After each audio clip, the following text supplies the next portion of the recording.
Hujambo wasomi. Najua mmekuwa mkisikia sauti yangu lakini hamjaijua nani yako nyuma ya sauti hiyo. Na leo nimesema acha nikuje nianzishe makala mapya ambapo nitakuwa nikijibu maswali ambayo mmeuliza pale kwenye comment section. Ningetamani sana kufanya video zote kwa kurekodi, lakini unakuta wakati mwingine mambo ni mengi hapa hivi, lazima utafute njia za kufanya kazi kwa kila hali. Na nafurahi sana kwa uungaji mkono wenu. Mmeweza kuunga mkono kazi hii ambayo naifanya, na nia yangu kuanzisha kazi hii ni kuweza kukuza elimu katika ukanda huu wa Afrika Mashariki. Afrika Mashariki ama Afrika kwa uzima ni bara ambalo limebarikiwa sana na watu ambao ni wasomi ama watu wenye hekima kubwa sana, lakini unakuta mara nyingi masomo fulani yamekuwa magumu sana sisi kuweza kufikia kwa sababu ya mipaka ya lugha.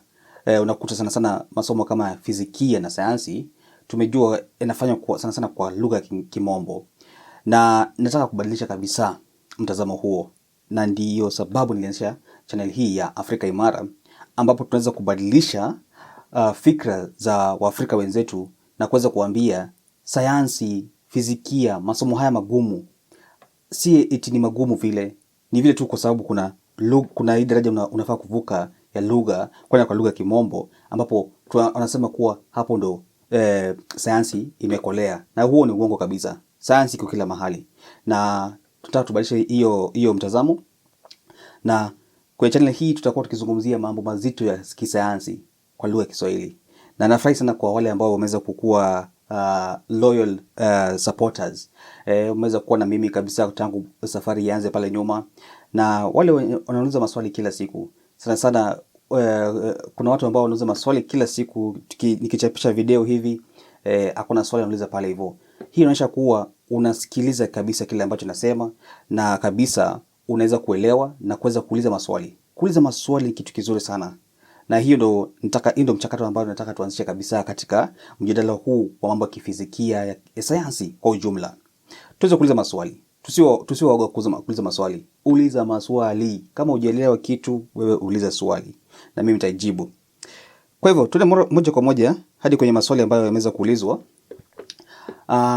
Najaribu sana kuchapisha video karibu 2 ama 3 kwa wiki, kwa sababu kuna kazi mingi sana ya kurekodi, ya kufanya video editing, na hii kazi yote inachukua muda mrefu sana, na wakati mwingine natamani sana kuchapisha video kila siku kama inawezekana, kwa sababu kuna mambo mengi sana ya kuzungumzia, na kulingana na vile nimejipima nikaona uwezo wangu kwa saizi naweza jaribu nikina sana video 4 kwa wiki, lakini tutachezea sana sana hapo kwa video 2 hadi 4, tuseme hapo hivyo. Wiki hii ambayo ni wiki ya pili mwezi huu wa Agosti mwaka wa 2026, nimeweza kuchapisha video 3 wiki hii, na hii labda itakuwa video ya 4 ambapo naweza kupeana majibu ya maswali ambayo mmeweza kuuliza pale kwenye comment section kwa video ambazo nimeweza kuchapisha. Na video ya kwanza ambayo nilichapisha wiki ikianza ni video ya ilikuwa inaitwaje? Nilipea video hiyo kichwa inayoitwa Je, unajua muda hupita tofauti kwa kila mtu? Je, unajua muda hupita tofauti kwa kila mtu? Na video hiyo nimeweza kuzungumzia kuhusu nadharia hii ambayo ni nadharia nyingine ya kustajabisha sana. Unakuta kuwa muda haupiti sawa kila mahali ulimwenguni. Muda unapita tofauti kutegemea na nguvu za uvuto wa gravity, na pia kasi ambayo tunasonga nayo. Kwa hivyo kile kitu ambacho kinasonga kwa kasi ya juu na kwa kasi ya juu, muda wake huenda polepole, na kile kitu ambacho kinakaa kuna mvuto mkubwa wa gravity, wakati kuna mvuto mkubwa wa gravity sana, muda wake pia pale hivyo unaenda haraka sana. Kwa hivyo ikiwa wewe unasonga kwa kasi ya juu sana kulinganisha na mwenzako ambaye amekaa chini, muda wako unakuwa tofauti au fanani, na kasi hizo kwa sababu ni tofauti, pia athari zake kwa muda ni tofauti. Kwa hivyo kitu ambacho kinasonga kwa kasi ya juu kinakuwa na madhara makubwa ikikuja kwa muda kupungua. Na kasi ambayo tunaongelea hapa hivi ni kasi ya juu sana, si kasi ndogo. Usiseme ati kilomita 1000 kwa saa ni kasi ya juu. Hiyo si kasi ya juu. Kasi ya juu tunaongelea kuhusu kilomita, tuseme kama mabilioni ya kilomita kwa saa. Kama ile kasi ya mwangaza ambayo inaweza kusafiri takriban kilomita bilioni 1 kwa saa. Kwa hivyo pale hivyo kuna mtu aliuliza swali, acha niangalie swali lake lilikuwa ni lipi. Na nafurahia sana huyu anauliza swali hii. Naona ni memba ambaye amekuwa ni mtu mkakamavu sana na mwenye maswali mazuri kabisa, na ukiona maswali yake unajua kwamba ametazama video vizuri kabisa na ameweza kuuliza swali ambayo imekomaa, ama swali nzuri sana. Okay, swali zote ni nzuri hata kama inakaa kama haijakomaa, maswali yote ni mazuri. Swali lake la kwanza liliuliza kutoka na hii video ilichapisha kuhusiana na muda kuwa tofauti. Akauliza jina lake ni Samueli Lazaro TZ2835. Akauliza sasa swali wakati naendelea kusikiliza, kwani muda ndiyo huzeesha au ni hali ya mwili? Swali nzito sana hilo. Ni muda huzeesha ama ni hali ya mwili ambazo huzeesha? Na hapo hivyo jibu liko wazi kabisa. Muda ndio huzeesha. Kumbuka, hatuwezi zeeka kama muda hausongi. Ikiwa muda umesimama, hakuna kitu ambacho kinaweza kufanyika. Hakuna mchakato wote wa kimwili wa chochote kile ambacho kinaweza kufanya sisi tuzeeke, kinaweza kufanya kazi kwa sababu muda umesimama. Kwa hivyo muda unavyosonga mbele ndivyo sisi tunavyozeeka, kwa sababu pia yale michakato ambayo zinafanya kazi kwenye mili yetu inafanya kazi kwa sababu muda unasonga mbele. Kwa hivyo muda usiposonga mbele kwa kasi ya juu, basi michakato ya mili pia itasonga kwa kasi ya chini kulingana na kasi ya muda ambao tunasonga nao kwenda mbele. Kwa hivyo kwa ile mfano tukuanza kusema ya mtu ambaye anatumia chombo ambacho kinasonga kwa kasi ya juu karibu na kasi ya mwanga, yule mtu pale, ingawa yeye akiwa ndani kwa chombo kile hawezi kuhisi kama kuna mabadiliko yoyote, lakini kwa ule ambaye ako nje akimtazama, anaona kweli muda wa ule jamaa umepungua, unaenda polepole, na pia michakato ya mili yake pia inaenda polepole. Kwa hivyo anazeeka polepole. Kwa hivyo si ati ni lazima tu kwa sababu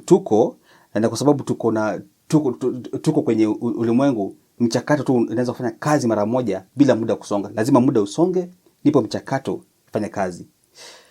Mazungumzo mazito haya. Najua si rahisi hivyo, lakini si magumu tena. Si magumu sana. Tusiyafikirie kama ni masomo ya kustajabisha. Ni masomo tu ya kawaida ambayo yana mantiki. Kwa hivyo tukipelekana nayo polepole kwenye mantiki yake, tutaweza kuelewa. Haya. Kwenye video ya pili ambayo nilichapisha, video ya pili ilikuwa inazungumzia, kichwa chake kilikuwa ni Solar Eclipse, siri ya kupatwa kwa jua yafichua nguvu ya sayansi. Hapa hivi ilikuwa video nzuri kwa sababu unajua wiki hii ambayo imeisha tumekuwa na kupatwa kwa jua, yani solar eclipse. Kupatwa kwa jua ni solar eclipse kwa kimombo.